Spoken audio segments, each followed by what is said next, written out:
So they're carrying on. He's only home now, like, not even 3 months now. He wakes up one morning and she sends him a message, like a smiley face crying. And he says, what is it? What's wrong? And she sends him a photo of her little kid, the little girl, like, who's only about 4, on a hospital bed with her leg in a cast. And he's like, what happened? And she told me she had an accident. She was playing out in the garden and the concrete table fell over and smashed her leg to bits, and it's broken, and she's in hospital now and she has to pay for hospital care and she hasn't got the money and stuff like that. And I was thinking, oh God, how unfortunate is that, like, and like, he was thinking, like, he didn't even hesitate, like, think if it was a scam like that. Like why would someone scam about that little kid like that? Make up a lie, especially a Thai girl. You know how Thais are very superstitious.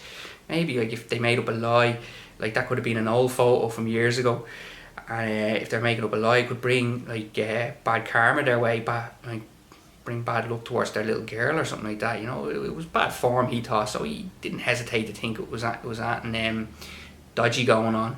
So he said, here, listen, I'll pay, okay? I'll make sure that it's covered.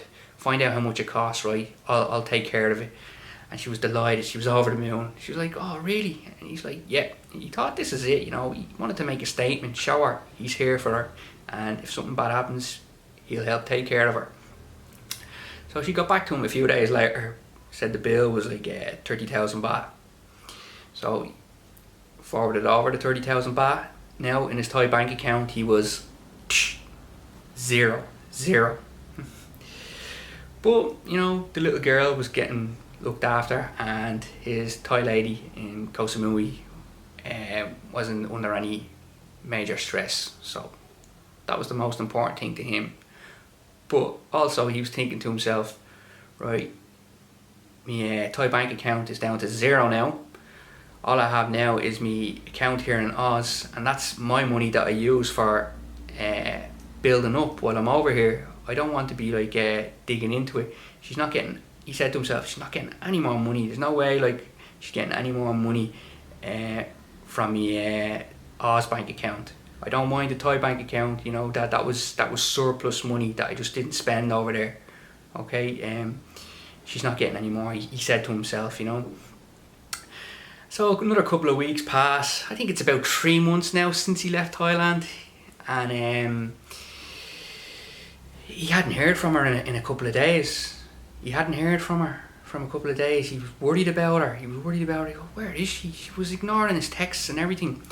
And then all of a sudden he got a message. It was another girl who worked in the bar telling him that she has a problem. She's in hospital. She got very sick. And then she said that the ambulance came and took her away, and she didn't bring her phone. But she's gonna go up to see her in the hospital, and would he like to pass her on a message? And you say, I just tell her that I'm worried about her and send me a message, and if she needs anything to get in touch with me. She said, okay, yeah.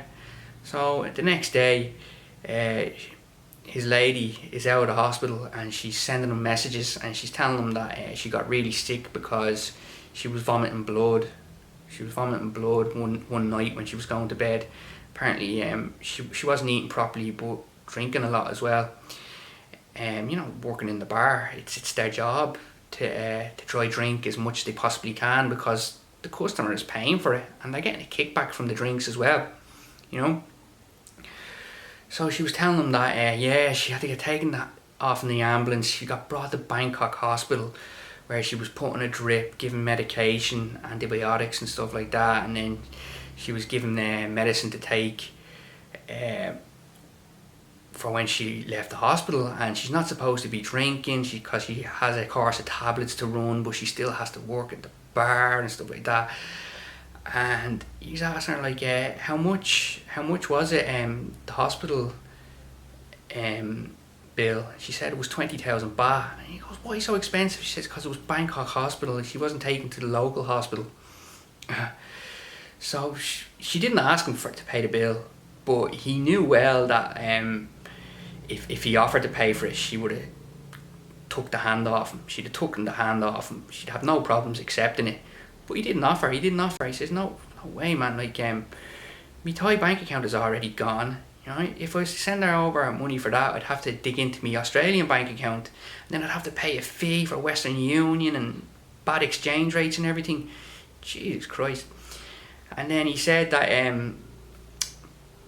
couple of days later, he was in work, and he was just working away. He was hammering at something, he was, and he doesn't know if it was him just snapping out of the yellow fever, or if he had a panic attack or something, but he just jumped up and dropped the hammer on the ground and said to himself, what the hell is going on? What the hell is going on? He just started evaluating the whole situation there and then. He was thinking, right, he's got no money in his Thai bank account. She's already looking for money now for a hospital bill that he hasn't offered to pay, and if he was, he'd have to go through his Australian bank account. He's only out of Thailand 3 months, and he's so much out of pocket already. Like, what like, if she's not scamming him, well then she's definitely just a disaster, you know. And then he also said to her that, like, he was going to set her up with a business. He was like looking through YouTube, looking at the village where she's from. There wasn't a lot of videos about the place, but whatever videos he did see, the place looked very grim. It was just like a typical border town near Cambodia.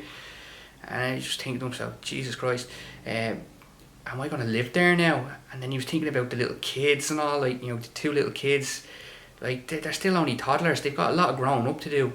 How's everything going to get paid for? And then he was thinking, what if her business that he sets her up with is a failure?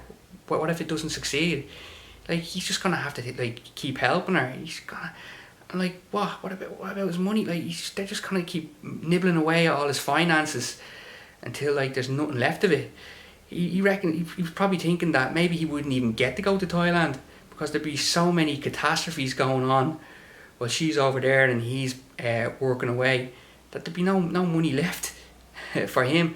And him being such, like, used to being such a young, free-spirited single guy, now all of a sudden being stuck in a little village at the Cambodian border, looking after a lady with 2 young kids, you start breathing real heavily, gulping like that, going, what the fuck? So he decided there and then, like, he had to finish with her. He had to break up with her. So he went back home from work that night, and he got on the video call, and he was dead serious. He said she knew, like, there was something going on in the air. There was something in the air. She was like, what's wrong? And he said to her, listen, me and you, like, I think it's not going to work out. I'm sorry, like, you know, I want to finish everything. I want to stop. And apparently her face just dropped and the tears start rolling down her eyes and everything, and oh, she was crying, why and all, like, you know. And then he caved in. He says, okay, I take it back, I didn't mean it, okay, we stayed together, okay, we stayed together. And they hung up, and when they hung up, he just, like, said to himself, what you doing, you idiot? Call her back and finish it. Call her back. So he video called her again, did the same thing again, and of course straight away she starts crying, tears coming down her eyes, and he caves in again. He does. And she says, why? And he's like, okay, we stay together. That was it. He goes, we stay together, and then they hang up, and he turns around to himself again for the second time and says, what are you doing, you idiot? So he decided to just send her a text this time saying, listen, it's over, it's finished. And then she wrote back saying, oh, I hate you, I never want to see you again, I don't want to look after all your things and everything, go away and all. And you know what else he was telling me? That his kayak, saying she sent him photos, she gave his kayak and all a big wax job, sanded it down and all, and she brought all his clothes and all to the dry cleaners, got them washed and pressed. Like, she was, like, really putting the effort into looking after his stuff and all. Like, now she's saying, like, I don't want to look after your stuff, go away and all. So he said, like, he was just going to leave it at that. So he blocked her from sending him any messages and deleted her number. And that was that. And he was just, like, a few more months of work left until he was heading back to Thailand, and he was really looking forward to now going back to Koh Samui and just relaxing on the beach and just doing what he normally does, you know. And he went back, and anyway, a few months later, he no longer resides in the Chweng area. That's a no-go area for him now. He stays in Lamai now. He was telling me that he one day decided he'd go to the bar and give it a long shot, see if he could get his kayak back, you know. So we went to the bar, and all the staff in the bar were like, "Hey, how's it going?" Real friendly to him and all, like. And she was there. She looked at him and she couldn't believe he turned up, like, you know. And he said he just felt real small, like, approaching her. He just asked her, "I don't suppose you have me kayak and me clothes?" And she said nothing to him. She just turned her back. She went out to the back room, and she got all the stuff. It was there. She just threw it on the ground. And she left it there, and she just walked away from him, started playing with her phone or whatever. And he just grabbed all the stuff and just got out there, said goodbye to all the other staff, and they were like all smiles, you know, to him. They had no problem with him. Just a customer. He spent a lot of money there, didn't he? He always had to look after the customer. And, you know, a lot of people, like, know girls who work in the bar or freelancers or whatever like that, they never cut off ties with former sponsors, because you never know when they could come crawling back. That's their philosophy. And because it costs them nothing to correspond, it costs them nothing. Like, there's only one direction the money's going to go, and it's towards them. So they never cut off correspondence. And if they don't see them in a long time, they will act as if nothing happened, you know, because the guy is there. Obviously he's got money in his pocket, but she didn't put on that act, so obviously she felt betrayed and let down by the guy, you know. So he got his stuff and he just got out there, and he was saying to me that it was a hard lesson to learn, you know. It was an expensive lesson to learn, but he said he just about got out of it just in time, you know. He's not bitter over it or anything like that, because a lot of these Thai girls, you know, that work in the bars, they, like, a lot of bad stuff does get said about them, that they're out to scam phalanx, but like, some of them are like that, but a lot of them are actually, like, really decent people. It's just that they have a lot of troubles in their life. They come with a lot of baggage, and a lot of foreigners come over here thinking that they can help them, and they bite off more than they can chew, you know. And what happens is they get their fun in Thailand mistaken for reality. And one thing reality can do in Thailand is really kick you in the balls and put a dent in your wallet. So that's it, yeah. So I like, my opinion of the girl after hearing the story, I thought she seemed like a decent lady, you know. There's nothing bad about her. She's just another bar girl who just got filled with empty promises and was let down, and it always happens here. So that's the Bargirl story for you anyway, folks. And I only bumped into the guy as well today when I was out on the beach walking boss. I seen him out in his kayak, gave him a wave. Looks like he's enjoying life again. Alright folks, it's always nice having the chats. Until next time, okay? Keep her lit.